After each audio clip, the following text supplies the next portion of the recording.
suntem Andreea și Laurențiu. Tot geografi. Tot noi. Și în videoul de azi vedeți cum au decurs cele 2 săptămâni în Hurghada. Vă arătăm plajele și ce am mai făcut în timpul petrecut aici. O parte dintre plaje, că n-am fost la toate, că sunt foarte multe. Da, Micuțe, o dar parte, multe. adică vă arătăm plajele pe care noi le-am văzut. Da, chiar din stațiune. În Hurghada plajele sunt de 2 feluri. Plajele private din incinta resorturilor și plajele publice administrate de autoritățile locale, care nu sunt gratuite. Fiecare plajă are o taxă de intrare. Da, și prețul diferă de la plajă la plajă, nu e un preț standard. Pentru plajele unde noi am fost, taxa de intrare era între 40 și 60 de lire egiptene de persoană pe zi, adică între 10 și 20 de lei de persoană. Inițial, când am vrut să mergem pe prima plajă, nici prin cap nu ne trecea că nu e gratis să mergi pe plajă, eram obișnuiți cu plajele de la noi sau cu Grecia, sau Muntenegru, pe unde mai fusesem, și nu ne gândeam că există plajă publică cu taxă.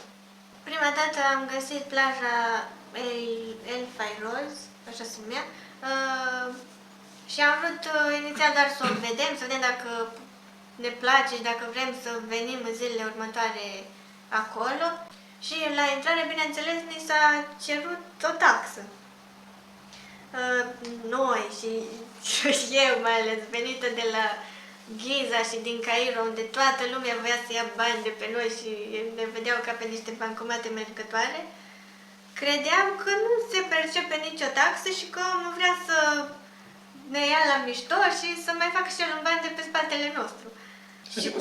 Și cum eram sătulă de chestia asta și de faptul că mi se cer bani doar pentru că sunt turist și nu localnic, nu voiam să mai accept faptul că vrea să mă păcălească și voiam să fiu și eu tratată ca un om al locului, voiam să nu plătesc. Dacă ei nu plătesc, de ce eu să plătesc? Chiar nu știam că asta e o regulă și că plajele au taxă. Șezlong 100. Chair. Chair 16. Yeah, how much is just the entrance? 116 16?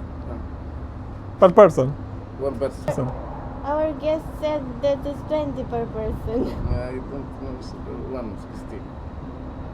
One person 16. We give you 16 for both of us. Okay, 100 for both, okay? 16 one. Okay. Every day I have to pay this fee? No, yes. 100 day. 8 o'clock. 6 o'clock. Okay, every day. Yes. And tomorrow if I come I have to pay again? Again money. Okay.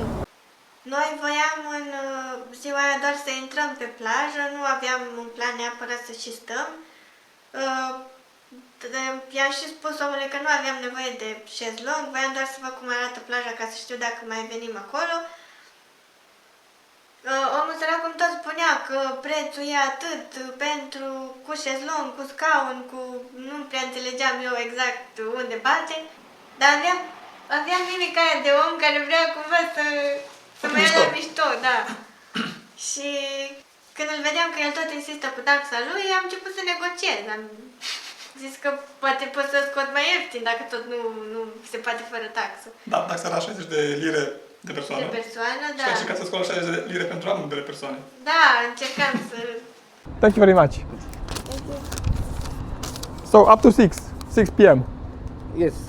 Într-un final i-am achitat 2 bilete, am intrat pe plajă. Plaja asta El Fairouz nu este chiar de la unde e paznicul, se mai merge printr-o parcare, o depozit și acolo. Mergi până la plajă, Da, puțin. și atunci de asta cumva nu eram așa un pic, nu era clar care e situația, pentru că la altă plajă, cum intrai, deja se vedea plaja. Și practic intrai, o vedeai, dacă îți plăcea rămâneai, dacă nu ieșai. Da, ne gândeam să nu ne ceară taxă tocmai ca să intrăm pe o plajă a vreunui resort. Și Da, nu era... asta nu mi era mie foarte clar. De ce îmi cer bani pe o plajă publică? Și credeam că am ajuns din greșeală la o plajă privată.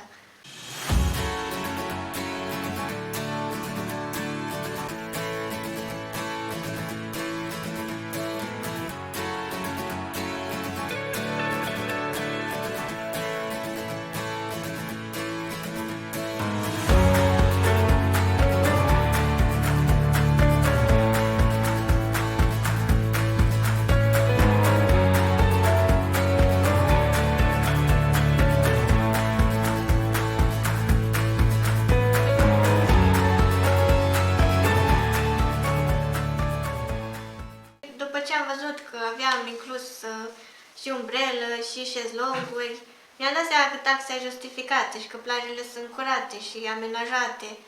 Da, și mult mai ieftin decât alte Da, din și era România, foarte unde- ieftin. La noi șezlongul e foarte scump. Aici dădeai 10-20 de lei de persoană pe toată ziua cu totul inclus. Adică șezlong și scaun Șezlong și și masă. scaun și da, și umbrelă și nu mă refer la băuturi și alte. M-am făcut de râs, adică asta e. Nu aveam de unde să știu eu.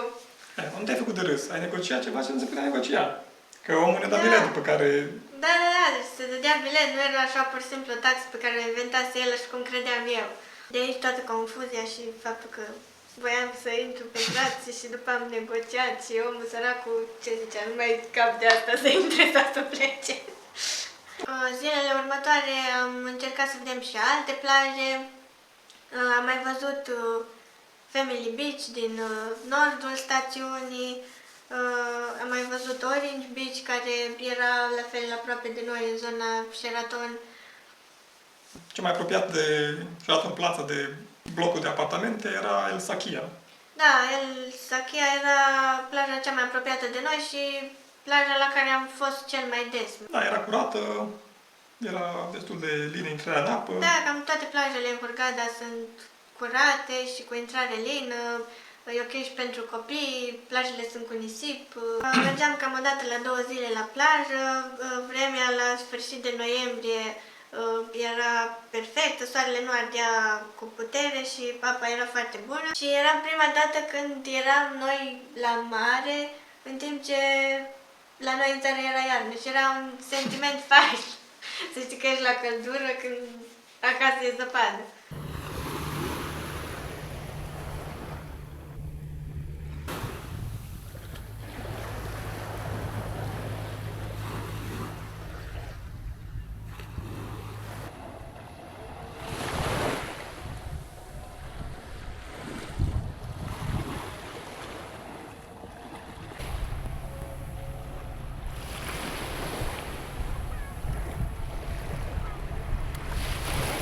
Singură zi am prins cu ceva nori și în România, când vorbim acasă, aflam că de zi era ceață sau plouă sau...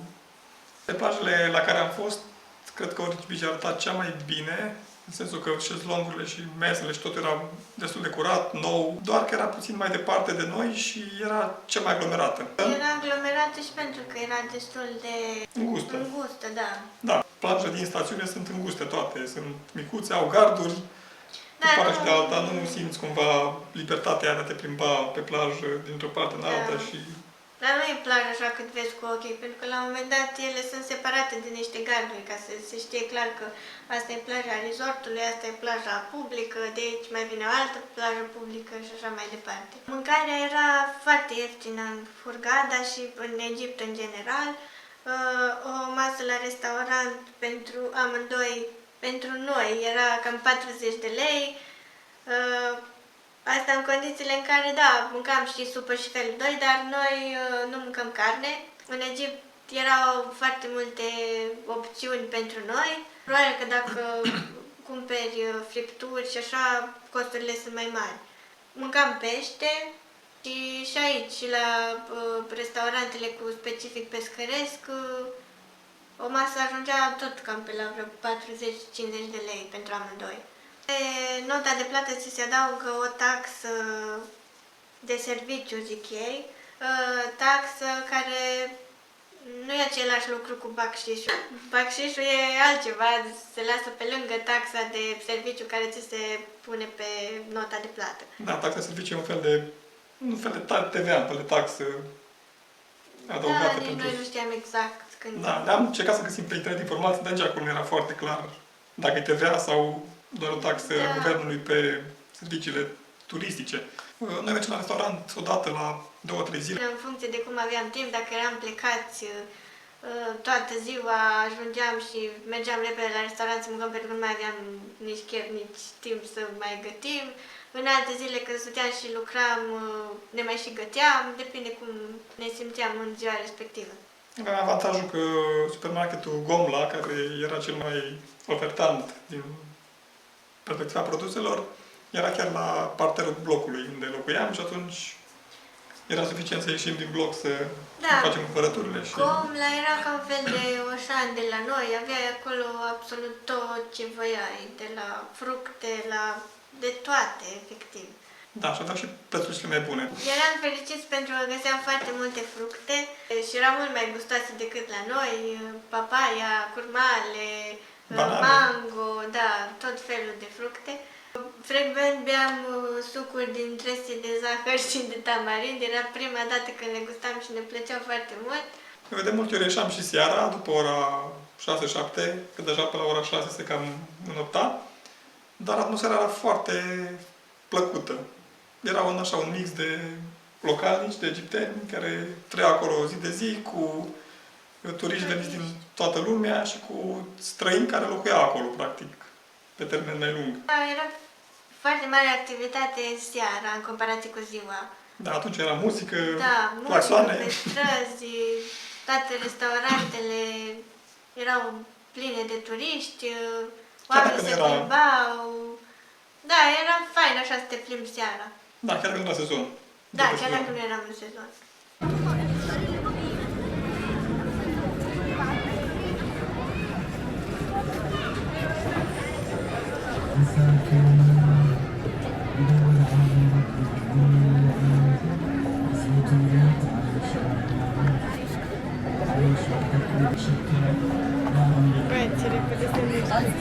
No, no, thank you.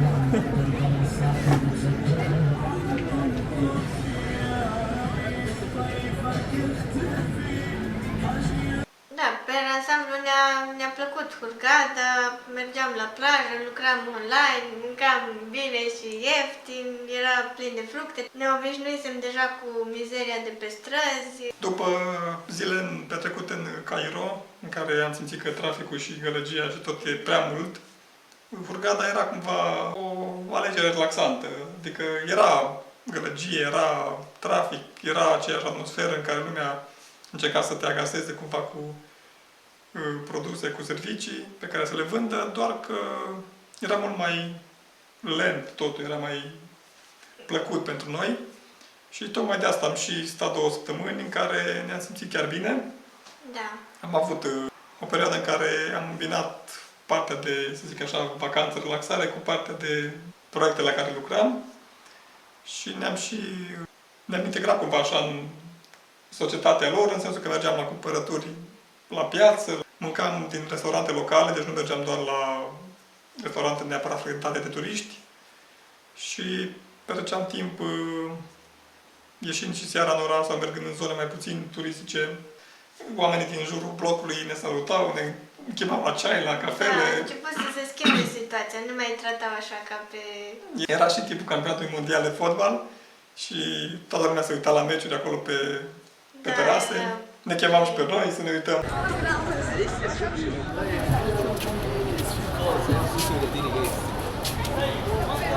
Cam atât pentru azi.